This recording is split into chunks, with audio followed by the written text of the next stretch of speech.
कल स्पेन कितना बवाल खेली है ये किसी को आइडिया है? हम फ्रांस की बात करते हैं जब यूरोज आता है, हम जर्मनी की बात करते हैं क्योंकि इन पे वो स्टार प्लेयर्स भरे हुए हैं, इन पे वो प्रूवन प्लेयर्स भरे हुए हैं जो किसी भी मोमेंट पे क्लच करके गेम को बदल सकते हैं या पूरे गेम को रन कर सकते हैं। फॉर एग्जांपल मैं ग्रीजमान अम्बापे का नाम लूं फ्रॉम फ्रांस। मैं अगर जर्मनी से बात करूं, गुंडोगॉन की, क्रूज की, so they run the game, they can change the game जब भी वो चाहें। तो तभी इन दो टीम्स को काफी तोड़ माना जाता है। पर स्पेन की बहुत लंबे समय से इतनी बात हुई नहीं है क्योंकि भाई हम 2010 की स्पेन देखते आ रहे हैं। जावी, इनिएस्टा, बुस्केट्स, सामने आपके फर्नांडो तोरेस होते थे, नहीं तो डेविड विया भी होते थे। तो वो अंडररेटेड स्ट्राइकर्स रहते थे एंड देन इतनी तगड़ी मिडफील्ड रहती थी। स्पेन अपनी मिडफील्ड के लिए जानी ही जाती थी ऑब्वियसली। एंड पुयोल जैसा रीडर, पीके जैसा बॉल जो प्रोग्रेशन वाला इतना प्यारा सेंटर बैक, तो वो था अपना प्राइम स्पेन। पर अभी स्पेन पे उतने प्रूवन प्लेयर्स है, उतने बड़े नाम नहीं है। अगर आप लिस्ट में देखोगे तो एक जमाना था जब स्पेन में जो प्लेयर्स खेलते थे ना, वो प्लेयर्स सिर्फ और सिर्फ रियल मैड्रिड और बारसा की प्राइम टीम के एग्जांपल होते थे। ठीक है, कैसियास हो गया, रामोस हो गया, ये सारे लोग। तो आपको अभी तक अंदाजा नहीं है कि वो स्पेन की टीम क्या थी।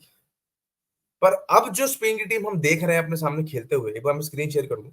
जो ये स्पेन की टीम अभी हम देख रहे हैं अपने सामने, ये इतनी कोई तोड़ टीम नहीं है। ये इतनी कोई ऐसी टीम नहीं है कि भाई किसी को इनसे डरना चाहिए।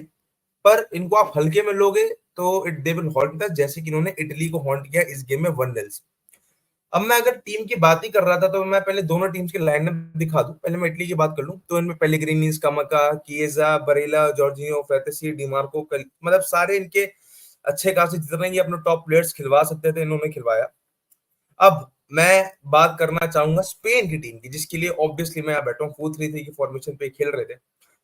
अब तुम ये टीम देखो, ले नॉर्मांड, ए लपोर्ट, कुकुरेला, डेनी कार्वाहाल, ये पीछे चार लोग खेल रहे हैं। कुकू भाई का क्या गेम गया! बंदे ने डिफेंसिवली इतनी बार ट्रैक बैक करके मतलब चांस ही नहीं बनने दिया उस साइड से। जैसे ही अगर वहां पे कोई लॉन्ग बॉल लड़ रही है उसको हेड करके क्लियर कर दे रहा है, जैसे ही उधर कोई बॉल जा रही है ट्रैक बैक करके डिफेंड कर ले रहा है। एंड अटैकिंग फेस पे भी इससे था प्यारा कटबैक निकाला था पेड्री के लिए, जो पेड्री भाई ढंग से कंट्रोल करके नेट की तरफ नहीं मार पाया। बट कुकुरेला मेरे लिए इस मैच में सबसे ज्यादा इंप्रेसिव था। एंड तभी स्पेन की टीम को मैं इतना ज्यादा हाईली रेट कर रहा हूँ क्योंकि ये जो प्लेयर्स हैं ये इतने बड़े नहीं है। Le Normand he plays for Real Sociedad, Laporte ये सऊदी लीग में खेलता है, Rodri Man City, Pedri is from Barca, Yamal is from Barca, Fabian Ruiz is from PSG. PSG के लिए फेबियन रूइज इतना गंद खेलता है और यहाँ कल तुमने उसका लॉन्ग शॉट देखा जो उसने मारा था, इतना तोड़ शॉट मारा था, तो डोनारुमा का हाथ लग गया तो थोड़ा ऊपर चला गया। पता है इस गेम की सबसे खराब बात क्या थी? कि ये गेम एक ओन गोल की वजह से स्पेन जीती है, पर स्पेन का जो 2 के करीब का एक्सी था ना, एक मोराता ने क्रॉस डाला था निको विलियम्स के लिए, वो हेड नहीं कर पाया। ठीक है, एंड निको विलियम्स और यमाल भाई क्या भाई विंग्स पे क्या कर रहे थे ये सब। भाई विलियम्स ने एक बार पोल हिट किया, इतने प्यारे शॉट्स है अपने। एंड क्या क्या क्या मतलब क्या कर रहे थे मैं कुछ बता नहीं सकता। एंड ये जो आपका प्लेयर है आयोजे पेरिस, ये बंदा आया था, इसको आते ही 2 चांस मिले थे, एक 1v1 का चांस था और एक उससे पहले भी चांस था, एंड दोनों बार ही was not able to convert his chance. तुम समझ रहे हो कितने बेहतरीन बेहतरीन बंदे खेलने आए थे। एंड मैं स्पेन की टीम की बात कर ही रहा हूं तो आप देखो ना बैक फोर में कौन है। कोई भी आपको एक ही आपको मैड्रिड का प्लेयर मिल रहा है, बाकी 3 आपको मिल रहे हैं, एक चेल्सी का है, एक सऊदी लीग का है, एक रियल सोसिएदाद का है। मिडफील्ड में पेद्री, रॉड्री, फेबियन रूइज। अगर गावी फिट होता तो ऑब्वियसली आपको गावी भी दिखता। तो मतलब बारसा के काफी प्लेयर्स है लेकिन सारे प्रॉमिसिंग प्लेयर्स है, कोई ऐसा प्रूवन प्लेयर नहीं है, सारे यंग प्लेयर्स है। अगर मैं आपको ये दिखाऊं, इन पे ग्रिमाल्डो भी है, इन पे जुबिमेंडी भी है, इन पे जेसूस नेवेस भी है, फर्मी लोपेस भी है। फर्मी लोपेस को पता नहीं क्यों नहीं खिला रहे, मैं तो उसको देखना चाह रहा हूँ। तो बारसा का एक प्लेयर जेसूस नेवेस आपके सेविया का, मारते ये आपके जुबिमेंडी आपका रियल सोसिएडाड का, एलेक्स रेमिरो ध्यान नहीं मुझे कहाँ का है, ग्रिमाल्डो आपका अगेन जावी की क्या कहते हैं बायर लेवरकुसेन का, देन डैनी अल्मो आपकी साल्जबर्ग का है, जोजेलू है आप पे नाचो है। तो टीम में अच्छे खासे एक्सपीरियंस प्लेयर भरे हुए हैं। पर टीम में जो कमी हमें देखने को मिलती है, मतलब इस टीम की कमी की कोई बड़ा प्लेयर नहीं है, कोई इनमें प्रॉपर नंबर 10 नंबर 9 नहीं है बेसिकली मेरे हिसाब से। मिगेल मोरिनो रियल सोसिएदाद का, फरान तोरेस बारसा का। तो आप ये देखो कि ये प्राइम मैड्रिड है उनकी टीम नहीं है।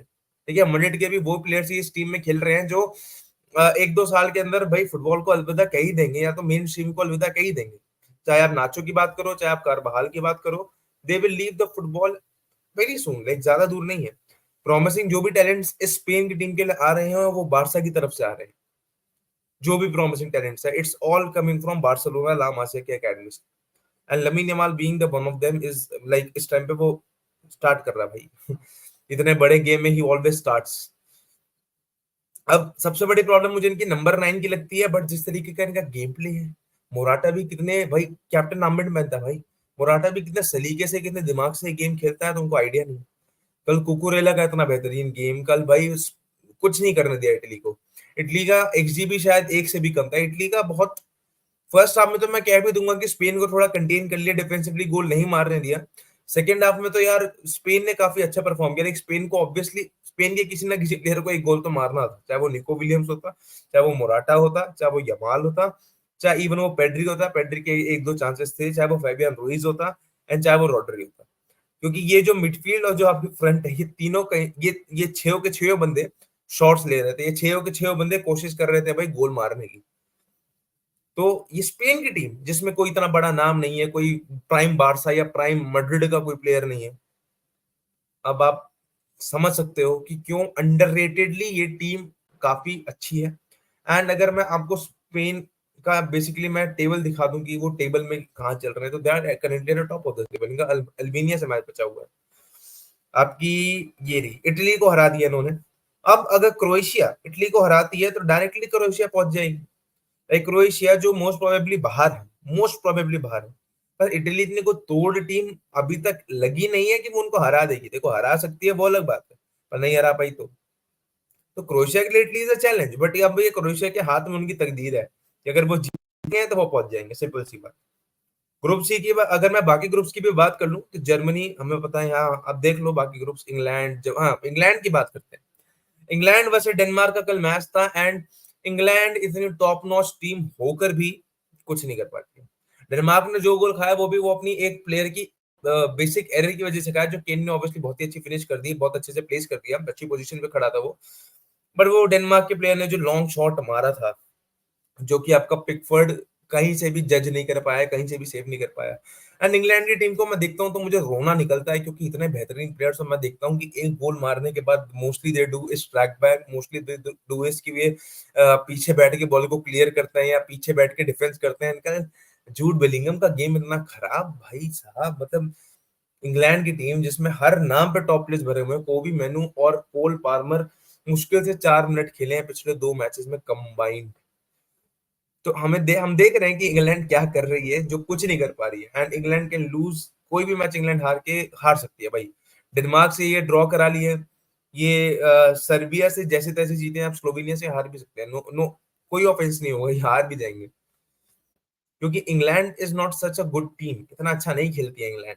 पता नहीं क्यों इतने अच्छे प्लेयर्स होने के बाद भी why they suffer so much, probably we all know because of the manager. And उधर आप स्पेन की टीम देख लो जिसपे इतने स्टार प्लेयर्स नहीं है, जिसपे एक्सपीरियंस प्लेयर्स ज्यादा है। अगर आप स्पेन के स्क्वाड में, अगर एक और बार स्पेन के स्क्वाड की बात करूं, तो स्पेन के स्क्वाड में एक्सपीरियंस प्लेयर्स बहुत ज्यादा भरे हुए हैं। अगर मैं ये देखूं, अगर मैं एक्सपीरियंस की बात करूं, कौन कौन एक्सपीरियंस है, आपका कारवाल एक्सपीरियंस है, आपका लेनॉर्मांड एक्सपीरियंस है, को ला लीगा में खेलने का बहुत एक्सपीरियंस है, लपोर्ट को एक्सपीरियंस है, कुकुरेला को भी अच्छा खासा एक्सपीरियंस है, रॉड्री को है, फेबियन रुइज यंग है, पेड्री यंग है, यमाल यंग है, इनको इतना खास एक्सपीरियंस नहीं है। Morata he is being very experienced striker there. आपका फरान तोरस को भी ठीक ठाक एक्सपीरियंस है, ना टॉप लेवल पे नहीं, बट है। Mikel Oyarzabal, he is from Real Sociedad का एक तरीके से लेजेंड है, he is very aged and he uses his experience all the time। इन पे नाचो भी है, इन पे डेविड राया भी है। चल डेविड राया के एक्सपीरियंस की बात नहीं करो, बट इन पे नाचो है, इन पे जोजेलू है जो इस साल अपना क्लच फैक्टर पूरी तरह शोकेस किया है, इन पे जेसूस नवेस है। तो इन पे अंडररेटेडली एक्सपीरियंस स्क्वाड है। ला लीगा के सारे धुरंधर भर रखे हैं, ला लीगा के ही है ज्यादातर। कुछ कुछ को छोड़ दो तो सारे प्लेयर्स ये ला लीगा से ही उठे हुए आए हैं, ये एक ही लीग में खेल रहे हैं। कुकुरेला भी ला मासिया का प्लेयर था, ठीक है। तो आपका डेनी कारवाल ला लीगा में, लेनॉर्मांड ला लीगा में, लपोर्ट आएगा सऊदी में, पेड्री ला लीगा में, आपका फेबियन रूई, आपका जमाल ला लीगा में, आपका मोराता ला लीगा में, आपका निको विलियम्स ला लीगा में, आपका मिकेल मोरिनो ला लीगा में, फरहान तोरेस ला लीगा में, मिकेल ओर्जाबाल ला लीगा में, आपका नाचो, जोसेलू, तुम्हारे Zubimendi, Jesus Navas, Fermin Lopez, इतने सारे प्लेयर्स एक ही लीग के। एंड ऑब्वियसली स्पेनिश लीग से ज्यादा प्लेयर्स होंगे, इसमें कोई वो नहीं है। बट आप मिक्स देखें कि एक टाइम पे ये सिर्फ मैड्रिड और तुम्हारी बारसा का प्राइम टीम को मिलके बनती थी, बट आज के टाइम पे ये स्पेन की टीम जो लीग में बाकी टीम्स हैं उनको मिला के एक प्रॉपर बैलेंस बन रही है, and they are showcasing a very good game. And इनके विंगर्स दोनों, निको विलियमसन, यमाल, दोनों को जो मैंने मचाते हुए देखा है, मैंने अब तक इस यूरो के कैंपेन में किसी भी विंगर को ऐसा खेलते हुए नहीं देखा, to be really honest. And ये बहुत ही बड़ा कॉम्प्लीमेंट है, आप माने ना माने, बट मैंने ऐसा खेलते हुए किसी भी प्लेयर को नहीं देखा, मतलब विंग्स में। And Spain can win the Euros, भाई स्टेटमेंट नहीं दे रहा हूं मैं, पर दे आर अ टीम जिसको आप फेस नहीं करना चाहोगे या फिर जिसको आप हल्के में लोगे, they can haunt you on any day. ठीक है, अभी इन्होंने अपने सारे प्लेयर्स यूज करना भी शुरू नहीं किए हैं, एंड एक्सपीरियंस बहुत भरा पड़ा है। तो यार हम आगे देखेंगे कि ये कैसा खेलते हैं। तब तक के लिए see you until next time, take care.